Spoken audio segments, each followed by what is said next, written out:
Nagsimula ang movie kung saan ay nakatali si Wednesday sa basement kasama ang nakakatakot na mga manika at ipinakita ang nakaraan kung saan ay pinag-aralan niya ang kanyang psychic ability sa pamamagitan ng Buddhist spellbook at pagkatapos ay inisip niya ang kanyang hinahangaang kriminal sa Kansas City nung bata pa lang siya at upang mahanap niya ay kailangan niya ng isang bagay mula sa mga krimen nito at ang isa sa mga biktima nito ay may hawak na bowling ball at dahil dito ay nalaman na niya kung nasaan ang kriminal, kinabukasan ay bumili siya ng plane ticket upang mapuntahan niya ito, at kinapkapan siya ng mga security guard kung saan ay pinaglalabas niya ang iba't ibang mga sandata, na itinago niya sa kanyang damit, at nang makita na niya ang kriminal ay ginamit niya ang isang taser, ngunit bigla naman siyang nawala ng malay, at nagising na lang siyang nakagapos sa basement ng scalper upang biktimahin siya nito, pagkatapos ay ipinakita ng kriminal ang kamukhang manika ni Wednesday, at koleksyon pala niya ang mga ito bilang alaala sa kanyang mga nagiging biktima, at bago niya magawa ng masama si Wednesday ay bigla siyang inatake ni Thing, kaya't nagawang makawala ni Wednesday, at pagkatapos ay kinalbo niya ng scalpel ang kriminal at dinala niya ito sa mga pulis, at habang papunta sa Nevermore ay nalaman niya na may kapangyarihan pala ng kidlat ang kanyang kapatid na si Pugsley, samantala habang kinukuhanan ng isang detective ang isang babaeng may kalaguyo ay inatake siya ng mga uwak,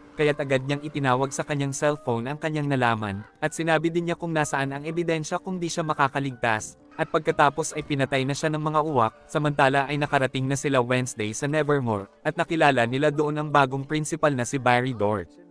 At pagkarating niya sa kanyang kwarto ay binigyan niya ng regalo si Enid na nakuha niya sa kriminal, at muntik na siyang tamaan ng isang pana na may picture, kaya't nalaman niya na may sumusubaybay pala sa kanya doon, at sinubukan niya ang kanyang psychic power, ngunit hindi naman niya malaman kung sino ito, at nag-alala si Enid nang makita ang kanyang itim na luha, ngunit sinabi niya na wala lang ito, pagkatapos ay nakita niya na kinuha ng mga pulis ang bangkay ni Carl na itinapon sa kakahuyan, at matapos niyang itulak si Galpin ay sinabi nito na kaibigan ko si Carl, at may kaso kaming iniimbestigahan bago siya mapatay, at may nalaman pala si Carl na makakaapekto sa mga outcast, at kahit na prinotektahan ni Galpin ang kanyang anak na halimaw ay hindi pa din siya pinagtiwalaan ni Wednesday, kinagabihan ay pinadalan siya ni Xavier ng isang regalo na may larawan ng uwak sa lapida, at kumbinsido si Xavier na may kinalaman ito kay Wednesday, at sa tulong ni Thing ay nalaman niya na ninakaw ng stalker ang kanyang manuscript, kaya't agad siyang pumunta sa ceremony ng Founder's Pyre, at nang sindihan na ng Principal ang pyre, ay agad na niyang itinakas ang manuscript mula sa loob ng pyre, at pinalipad na ng mga estudyante ang pyre na hugis ibon sa pamamagitan ng kanilang telekinesis power, at pagkatapos ay sinunog ni Wednesday ang kanyang painting upang tapusin na ang kanyang kasikatan sa eskwelahan, samantala sa kakahuyan ay bumagsak si Pugsley sa isang punong kahoy, at lumabas sa kanyang kamay ang isang napakalakas na kuryente, kaya't nabuhay ang isang bangkay na nakalibing doon, samantala ay nakita ni Wednesday sa kanyang pangitain ang libingan ni Enid, at pagkatapos ay inatake siya nito at sinabing dahil sayo kaya ako namatay, at nang magising na siya ay nakita siya nila Enid. Nang magising si Wednesday mula sa kanyang pangitain ay nag-alala ang kanyang ina na si Morticia sa kanyang psychic power, pagkatapos ay nakita niya na pinatay ang pulis na kasamahan ni Carl, at laking gulat niya nang biglang may naglabasan ng mga uwak sa bibig nito, at nakita niya ang kaparehong uwak na nakita niya sa kanyang pangitain, at sa painting ni Xavier, pagkatapos ay hinuli siya ni Sheriff Santiago at tinulungan siyang makalabas ng kanyang ama na si Gomez, kinabukasan ay ipinakita ni Pugsley ang zombie sa kanyang kaklase na si Eugene, at sinabi ni Eugene na ito ang batang lalaki si Slurp na mula sa Skull Tree, at nabuhay siya ni Pugsley dahil sa kanyang kuryente. Samantala ay nagpunta si Wednesday kay Barry at Dr. Orloff upang malaman niya kung sino ang estudyante na nasa likod ng uwak na kanyang nakita, at dahil wala siyang nakuhang sagot ay nagpunta siya sa psychiatric hospital upang dalawin si Tyler, at hindi man lang nalungkot si Tyler nang malaman niya na pinatay ang kanyang ama, at nang biglang mag-transform si Tyler ay pinigilan siya ng guard sa pamamagitan ng collar sa kanyang leeg, samantala ay nalaman nila Pugsley na nakawala si Swerve, at pagka-uwi ni Wednesday ay nalaman niya na nakalock si Thing sa loob ng trunk, at nang pawalan niya ito ay nalaman niya na dinukot si Enid, at sinabi sa kanya sa cellphone ng kanyang stalker na may 30 minutes ka na lang upang mahanap mo ang iyong kaibigan, at nang makita niya ang mga nakagapos na sila Enid at Bruno sa tower ay unti-unti nang bumaba ang mga patalim sa mga ito, at dahil na-solve na ni Wednesday ang bugtong na sinabi ng stalker, kaya't hindi na sumaksak ang mga patalim kila Enid,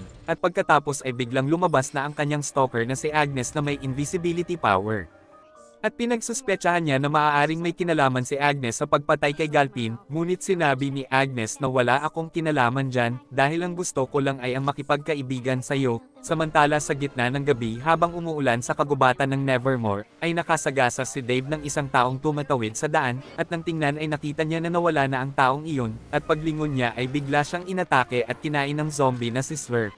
Kinabukasan ay nakita nila Pugsley na nagkakalaman na si Slurp at nabubuo na ulit ang utak nito, samantala ay nalaman na nila Wednesday mula sa record ng cellphone ni Galpin na nakatago sa cabin nito ang ebidensya sa kaso, at pagpunta ni Wednesday sa camp ay nakita niya na may daladalang kabaong si Pugsley, pagkatapos ay nalaman ni Eugene na si Slurp pala ang laman ng kabaong na iyon, at sa camp ay sinabi ni Ron kay Barry na nauna siyang umupo sa campsite, at upang makapagdesisyon kung sino ang mananatili sa camp ay sinabi ni Wednesday na magkaroon tayo ng challenge, at kung sino ang matatalo ay aalis na dito, at ang challenge na ito ay nanakawin ng Zephyr sa kalaban niyang team upang mailagay niya ito sa tuktok ng watchtower, at habang binabantayan ng Outcast ang Zephyr ay pinana ni Bailey ang cap ni Gorgon kaya't naging bato ang mga kasamahan nito, at agad na kinuha ni Bailey ang Zephyr, samantala ay sinabi ni Wednesday kay Eugene na ipaatake mo sila sa iyong mga bubuyog, at pagkatapos ay kinuha niya agad ang Zephyr, at makikitang pinana niya ang tower at sinipa niya si Bailey upang mailagay niya ang hawak niyang Zephyr, kaya't nang dahil dito ay nanalo sila sa challenge. At pagkatapos ay kinuha na niya ang ebidensya sa cabin ni Galpin, at dahil hindi niya makuha ang goodies book kay Morticia ay hinamon niya ito ng blind duel, samantala dahil hindi matanggap ang kanilang pagkatalo ay tinambangan nila Ron ang mga outcast upang mapaalis nila ang mga ito sa camp, ngunit kinain naman ni Slurp si Ron, kaya't nang dahil sa takot ay nagtakasan na ang mga cadet ni Ron.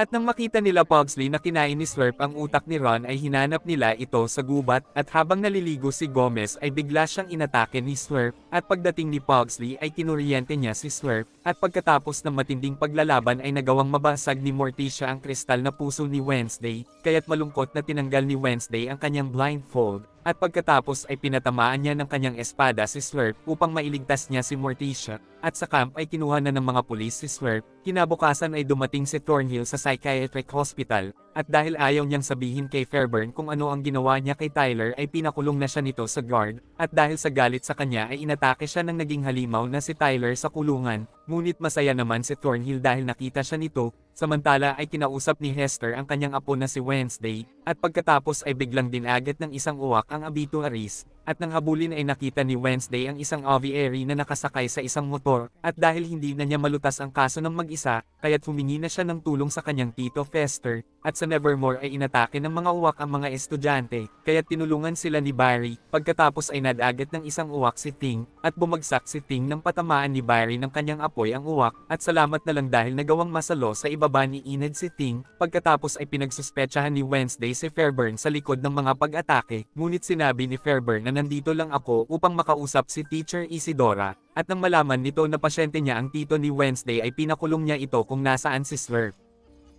At nang malaman ni Ting na ikinulong si Fester ay agad niyang sinabi ito kay Wednesday, kaya't sinabi ni Wednesday kay Agnes na tulungan mo ang aking tito, matapos maitakas ay naiwan ni Wednesday na bukas ang kulungan, kaya't nakatakas tuloy si Slurp at kinain nito ang mga guard, at dahil dito ay nagawang makatakas ni Thornhill, at nalaman na din nila Dr. Fairburn na nakawala na si Slurp, samantala habang tumatakas ay nalaman nila Wednesday na ginawang research project ang mga outcast, at ang mga tao sa obituaries ni Galpin ay mga ginawang guinea pig din doon, na pinondohan ng Lewis Project, pagkatapos ay biglang lumabas ang aviary, kaya't nalaman na ni Wednesday na ang kalaban pala niya ay si Judy na anak ni Augustus, at siya din ang secretary ni Dr. Fairburn, at binayaran pala ito ni Fairburn upang maipagpatuloy nito ang ginagawa ng kanyang ama, at sinabi ni Judy na mahal ni Augustus ang mga outcast, kaya't dinukot niya ang mga outcast upang nakawin ang kanilang mga kakayahan, at dahil hindi siya nagtagumpay ay ibinigay niya sa akin ang kanyang kapangyarihan, kaya't ngayon ay may kapangyarihan na akong kontrolin ang mga ibon, pagkatapos ay ginamit ni Fester ang kanyang kapangyarihan upang mabuksan ang lahat ng mga pinto sa mga kulungan, at nang makatakas ang lahat ng mga outcast, samantala ay pinakawalan ni Thornhill si Tyler at saka siya tumakas, at nang maging isang hide na si Tyler ay inatake at pinatay na siya nito, at habang nagtatago sila Dr. Fairburn at Augustus ay kinain sila ni Slurp.